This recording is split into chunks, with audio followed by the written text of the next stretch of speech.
quando que o casamento começa a adoecer? É na repetição sem presença. Ou seja, é aquele casal que está vivendo no automático, que não está de fato presente nesta relação. Então, a rotina, ela começa a ser vivida sem conexão. É uma rotina que não há conexão entre o casal.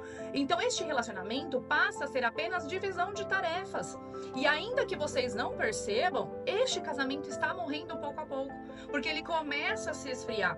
E essa conexão, ela dá espaço a um abismo emocional.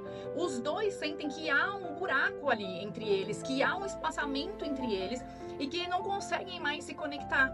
E aí, de fato, que começam os problemas, porque sem essa conexão, não tem como um e o outro olhar, né, para cada um e de fato querer se entregar, porque é como se pensasse na maneira que eu estou fazendo e o outro não está, quando na verdade os dois não estão se entregando dentro do relacionamento, e faz com que comece a adoecer.